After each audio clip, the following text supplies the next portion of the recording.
हरे कृष्णा। पिछले वीडियो में हमने ये जाना था कि उद्धव का रथ वृंदावन की ओर बढ़ा जा रहा था। वृंदावन प्रेम की भूमि है, लीला की भूमि है। वहाँ के एक एक रजकण पूर्ण रसमय है। वहाँ के एक एक अणु से अनंत अनंत आनंद की धाराएं बहती हैं। वहाँ की नदियाँ प्रेम के अमृत से भरी रहती हैं। वहाँ के वायुमंडल में श्री कृष्ण के विग्रह की दिव्य सुरभि प्रवाहित होती रहती है। वहाँ के ग्वाल गोपियाँ सब श्री कृष्ण के ही अंग हैं। श्री कृष्ण ही व्रज के रूप में प्रकट हैं। श्री कृष्ण व्रज में है, श्री कृष्ण में व्रज है। वहाँ प्रेम, आनंद, शांति के अतिरिक्त और कुछ नहीं है। ये है हमारा वृंदावन। अब उद्धव वृंदावन पहुँचे। संध्या का समय था। गौएं वृंदावन की ओर लौट रही थीं। उनके पीछे पीछे ग्वाल बाल श्री कृष्ण की लीलाओं का गायन करते हुए जा रहे थे। किसी की दृष्टि दूर से उड़ती हुई धूल पर पड़ी, मानो व्रज की रजराशि पहले स्नान करा के किसी को व्रज में आने का अधिकारी बना रही हो। जब रथ दिखने लगा तब किसी ने कहा, देखो वह रथ आ रहा है। किसी ने कहा, श्री कृष्ण ही होंगे। किसी ने कहा, हाँ देखो पीतांबर, माला और कुंडल दिखने लगे हैं। शरीर भी श्याम वर्ण का ही है। वही रथ, वही घोड़े, परंतु श्री कृष्ण अकेले क्यों हैं? क्या दाऊ भैया वहीं रह गए? कन्हैया से आए बिना नहीं रहा गया होगा, इसी से वे अकेले चले आए होंगे। सब के सब ग्वाल बाल उद्धव के रथ के ओर दौड़ पड़े। उस समय उनके मन में कितना उल्लास होता रहा होगा। ग्वाल बालों ने पास जाकर पहचाना, ये तो श्री कृष्ण नहीं है। हमारे ऐसे भाग्य कहाँ हैं कि वे आवें। परंतु उसी रथ पर वैसे ही वस्त्र भूषणों से सुसज्जित ये कौन है? वे इस प्रकार सोच ही रहे थे कि उद्धव रथ खड़ा करके नीचे उतरे। मन ही मन उन्हें प्रणाम करके हृदय से लगा लिया। उन्होंने कहा, मैं श्री कृष्ण का सेवक उनके रहस्य संदेशों को लेकर यहाँ आया हूँ। उन्होंने बड़े प्रेम से तुम लोगों का स्मरण करके मुझे यहाँ भेजा है। घबराने की कोई बात नहीं है। एक ना एक दिन श्री कृष्ण तुम्हें मिलेंगे ही। भला तुम लोगों को छोड़कर वे कैसे रह सकते हैं? श्री दामा ने कहा, क्या श्री कृष्ण इतने निर्मोही हो गए? परंतु ऐसी संभावना नहीं है। उनका हृदय बड़ा कोमल है। वे जब गांव को चराकर लौटते थे, रात में हम लोग अपने घर चले जाते थे और वे अपनी माँ के पास जाकर सोते थे। तब रात में भी वे हमारे लिए छटपटाया करते थे। स्वप्न में भी हमारा नाम लेकर पुकारा करते थे। प्रातः काल होते ही हम लोगों के पास आने के लिए उतावले हो उठते थे। यदि माँ यशोदा सावधान न रहती तो वे बिना कुछ खाए पिए हम लोगों के पास दौड़े आते थे। दिन भर हमारे साथ खेलते थे, खाते थे, हमें तनिक भी कष्ट नहीं होने देते थे। वे ही हमारे श्री कृष्ण, वही हमारा कन्हैया मथुरा में जाकर इतना निष्ठुर हो गया। यह कैसे सोचें, कैसे समझें, कैसे विश्वास करें? उद्धव, तुम कहते हो कि एक ना एक दिन वे हमें अवश्य मिलेंगे, परंतु तुम जानते नहीं कि उनके बिना एक क्षण युग के समान, एक घड़ी मनवंतर के समान, एक पहर कल्प के समान होता है। हम एक क्षण भी उन्हें नहीं भूल सकते।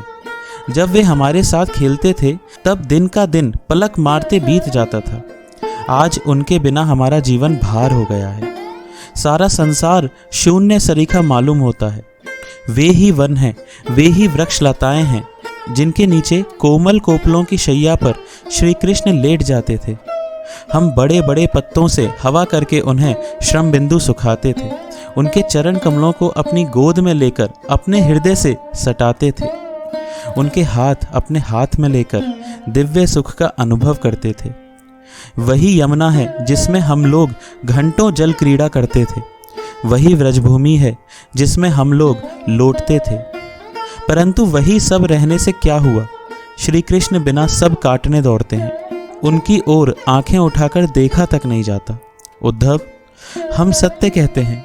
हमारी पीड़ा तब और भी बढ़ जाती है जब ये गौएं रंभाती हुई अपना सिर उठाकर मथुरा की ओर देखती हैं। ये बछड़े जब किसी को दूर से आते देखते हैं तो अपनी माँ का दूध पीना छोड़कर मानो श्री कृष्ण ही आ रहे हों इस भाव से उधर देखने लगते हैं। हमारा हृदय विहर नहीं जाता, विवच के रह जाता है। यदि हमें उनके आने की आशा न होती तो अब तक हमारे प्राण न रहते। इन ग्वाल बालों का प्रेम देखकर उद्धव तो मुग्ध हो रहे थे। वे पुनः रथ पर सवार नहीं हुए। ग्वाल बालों के साथ ही बातचीत करते हुए और व्रज की दशा देखते हुए नंद बाबा के दरवाजे के पास आ पहुंचे। ग्वाल बाल दूसरे दिन मिलने की बात कहकर अपनी गौओं को ले लेकर अपने अपने घर चले गए। उद्धव ने जाकर नंद बाबा को प्रणाम किया।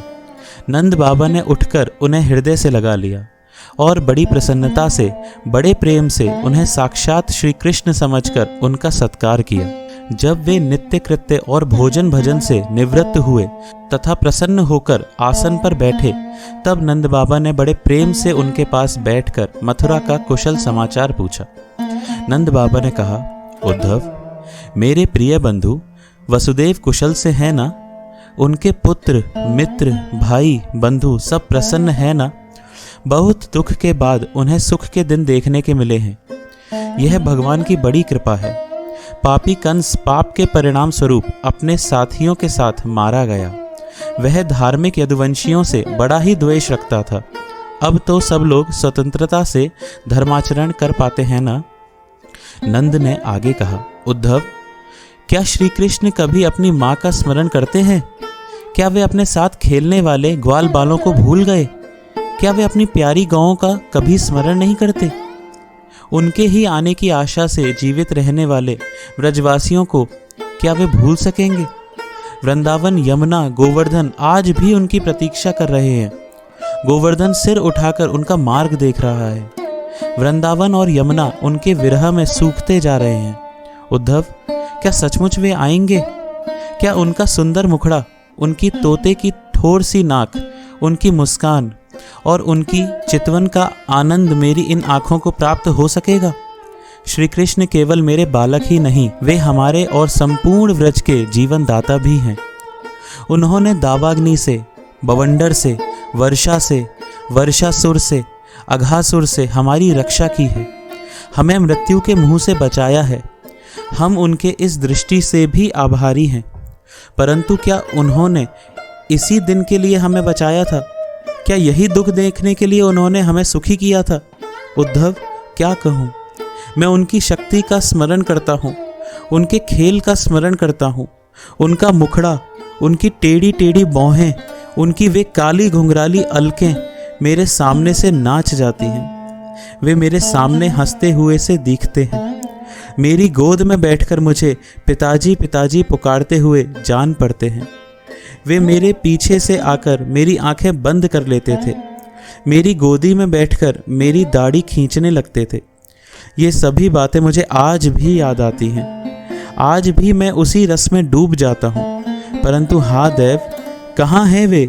मैं लाल लाल ओठों वाले कमल नयन श्याम सुंदर को बलराम और बालकों के साथ यहीं इसी चबूतरे पर खेलते हुए कब देखूंगा? मेरे जीवन को धिक्कार है। मैं उनके बिना भी जीवित हूँ। सच कहता हूँ उद्धव, यदि उनके आने की आशा न होती, वे मेरे मरने के समाचार सुनकर दुखी होंगे, यह बात मेरे मन में ना होती तो अब तक मैं मर गया होता। सुनता हूँ गर्ग ने बतलाया था और कंस आदि को मारते समय मैंने भी अपनी आंखों से उनका बल पौरुष देखा था कि वे भगवान हैं। यह सत्य होगा और सत्य है। तथापि वे मेरे पुत्र हैं ना। चाहे जो हो जाए, मुझे तो उन दिनों की याद बनी ही रहेगी जिन दिनों वे नन्हे से बच्चे थे। मैं उन्हें अपनी गोद में लेकर खेलाता था। वे धूल भरे शरीर से आकर मेरे कपड़े मैले कर देते थे। मेरे तो वे पुत्र हैं, मैं और कुछ नहीं जानता। इतना कहते कहते नंद वात्सल्य स्नेह के समुद्र में डूब गए। नेत्रों से आंसुओं की धारा बह चली। उनकी बुद्धि श्री कृष्ण की लीला में प्रवेश कर गई और वे कुछ बोल ना सके, चुप हो गए। यशोदा वहीं बैठकर नंद बाबा की सभी बातें सुन रही थी। उनकी आंखों से आंसू और स्तनों से दूध बहा जा रहा था। नंद बाबा को प्रेम मुग्ध देखकर वे उनके पास चली आईं और संकोच छोड़कर उद्धव से पूछने लगी, उद्धव, तुम तो मेरे लल्ला के पास रहते हो, उसके सखा हो, वह सुख से तो है ना? सोकर उठा नहीं कि दही के लिए, मक्खन के लिए मेरे पास दौड़ा आया करता था। वहाँ उतने सवेरे उसे कौन खाने को देता होगा? क्या मेरा मोहन दोपहर को ही खाता है? वह दुबला तो नहीं हो गया है? चिंता करते करते उसका सुंदर मुख मुरझा तो नहीं गया है? क्या वहाँ के पचड़ों में पड़कर मुझे भूल तो नहीं गया उद्धव? क्या अपनी माँ को भी कोई भूल सकता है? मेरा वही इकलौता लाल है, मेरा प्यारा। जब वह मुझसे हट करता था, किसी बात के लिए मुझसे अड़ जाता था, तो बिना वह काम कराए मानता ही नहीं था। वहाँ किसके सामने हट करता होगा? मेरी ही भांति कौन उसका दुलार करता होगा? कौन उसकी जिद को पूरा करता होगा? मेरा नन्हा व्रज का सर्वस्व है, कुल का दीपक है। उसे खिला पिलाकर मैंने बहुत से दिन पल के समान बिता दिए हैं। उस दिन की बात तुमने भी सुनी होगी। मैं दही मथ रही थी। सुबह सुबह का वक्त था। मैं तन्मय होकर दही मथने में लगी थी और ऐसा सोच रही थी कि मेरा कन्हैया अभी सो रहा है। एकाएक वह आया और पीछे से उसने मेरी आंखें बंद कर ली। मैं उसके कोमल करों का मधुर स्पर्श पाकर आनंद के मारे सिहर उठी। मैंने धीरे से अपनी बाहों में लपेटकर उसे अपनी गोद में ले लिया और दूध पिलाने लगी। कभी कभी वह दूध पीना छोड़कर मेरी ओर देखता। कितना सुंदर, कितना कोमल, मरकत मणि सा चिकना उसका कपोल है। लाल लाल ओठों में से सफ़ेद सफ़ेद दांत कितने सुंदर लग रहे हैं। मैं मुग्ध होकर दुग्ध समान स्निग्ध उसके मुखड़े को देखती रहती और फिर दूध पीने लगता। उद्धव, मुझे वह दिन नहीं भूलता। उस दिन मैंने अपने मोहन को उखल से बांध दिया था। क्यों? एक छोटे से अपराध पर। उसने दूध के बर्तन फोड़ दिए थे, मक्खन वानरों को खिला दिया था। उस बात को याद करके मेरा कलेजा अब भी कांप उठता है। क्या मैं दूध और मक्खन को कन्हैया से अधिक चाहती हूँ? नहीं उद्धव, नहीं। यह बात स्वप्न में भी नहीं है। आज भी मेरे पास दही है, दूध है, मक्खन है, परंतु मेरे हृदय का टुकड़ा, मेरा कन्हैया, मेरा लाल, मेरी आंखों का तारा, मेरा कन्हैया नहीं है मेरे पास। उसके ना होने से अब ये सब रहकर मुझे जलाते हैं। देखो, ये वही आंगन है, वही दरवाजा है, वही घर है और वही गलियां हैं। ये सब मोहन के बिना मुझे काटने को दौड़ते हैं। मेरी आंखें कृष्ण को ढूंढती हुई इन पर पड़ती हैं, परंतु उसे ना देखकर ये लौट आती हैं। और मन में यह बात आती है कि यदि ये आंखें ना होती तो अच्छा होता। यमुना किनारे जाती हूँ, घंटों बैठकर उसकी लहरियाँ गिनती रहती हूँ। ऐसा मालूम पड़ता है कि इसी नीले जल में वह कहीं छिपा होगा, एकदम से निकल कर आ जाएगा। परंतु जब घंटों नहीं निकलता तो आँखों पर बड़ा क्रोध आता है। मैं अपने हाथों से ही इन आँखों को फोड़ डालती, अपने श्याम सुंदर के अतिरिक्त और किसी को देखना ही क्या है, परंतु उसी को देखने की लालसा से इन्हें बचा रखा है। क्या कभी मेरी अभिलाषा पूरी होगी?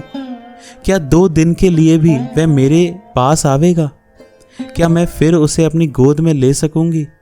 उद्धव, क्या मेरा जीवन, मेरी आंखें कभी सफल हो सकेंगी? यशोदा की आंखों से झरझर आंसू के निर्झर बह रहे थे। उनका गला भर आया। वे चुप होकर उद्धव की ओर देखने लगी। नंद और यशोदा के इस अलौकिक प्रेम को देखकर उद्धव बेसुध हो गए। उनसे कुछ बोला ही नहीं गया। उद्धव में शांत भक्ति पहले से ही थी, दास्य भाव भी था, सख्य का भी कुछ अंकुर उग आया था। उनकी ऐसी ही मानसिक स्थिति में श्री कृष्ण ने उन्हें वृंदावन भेजा था।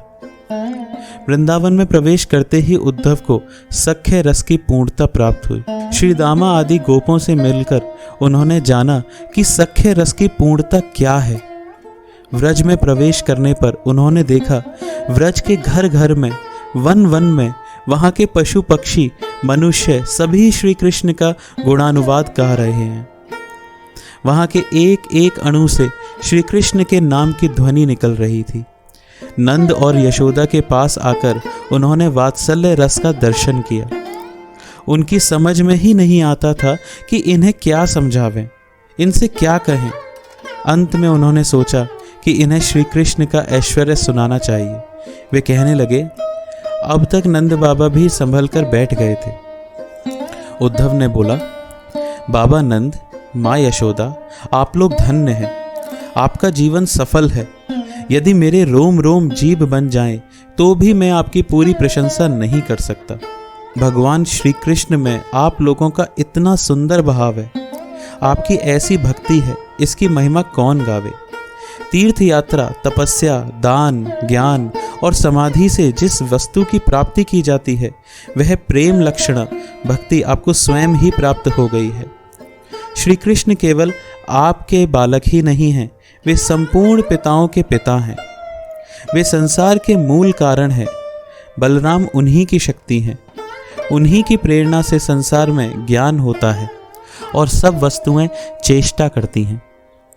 कोई भी प्राणी मृत्यु के समय एक क्षण भी उनका चिंतन कर ले तो उसके सारे कर्म धुल जाते हैं और वह ब्रह्म स्वरूप को प्राप्त होता है। आप लोगों का उनसे संबंध तो है ही। उन्हें केवल अपना पुत्र ना समझें, उन्हें सबका कारण, सबकी आत्मा समझें। यदि आप ऐसा कर सकेंगे तो फिर आपका कोई कर्तव्य शेष नहीं रहेगा। वे शीघ्र ही यहाँ आएंगे भी। यदि आप उन्हें शरीर से देखना चाहते हैं तो यह भी होगा। आप उनसे प्रेम करें और वे आपके पास ना आवें, ऐसा नहीं हो सकता। कंस आदि दुष्टों को मारने के बाद यदुवंशियों की रक्षा दीक्षा का सारा भार उन्हीं पर आ पड़ा है। उनकी व्यवस्था करके वे यहाँ आ सकते हैं। गोपों के वहाँ से चलने के समय जो कुछ उन्होंने कहा था उसे श्री कृष्ण अवश्य पूरा करेंगे। आप लोग बड़े ही भाग्यवान हैं। आप अपने निकट ही श्री कृष्ण का दर्शन प्राप्त करेंगे। वे आपसे दूर थोड़े ही हैं, वे आपके अंतरात्मा हैं। वे काष्ठ में अग्नि की भांति सर्वत्र व्यापक हैं। उनके लिए खिन्न होने की आवश्यकता नहीं।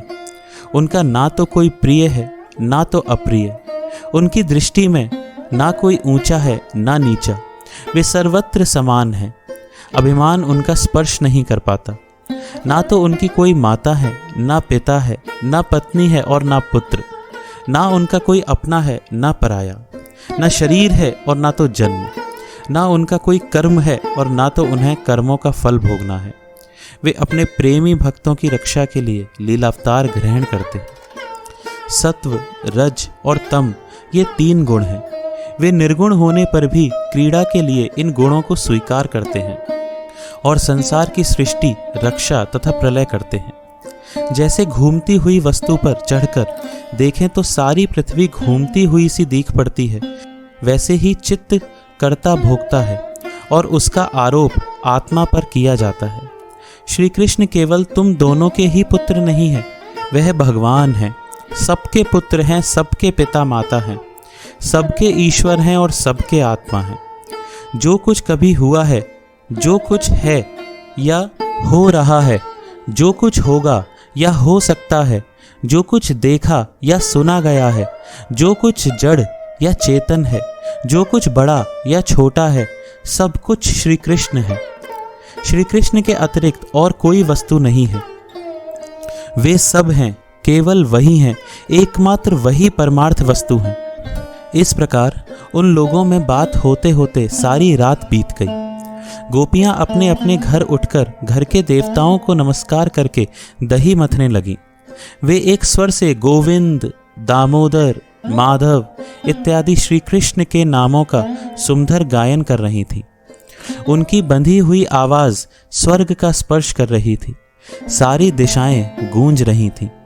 उनके इस प्रेम गायन को सुनकर उद्धव ने अपनी बात समाप्त की और नित्य कृत्य करने के लिए वे यमुना तट पर गए।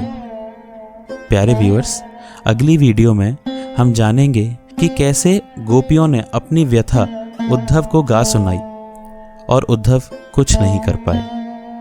हरे कृष्णा।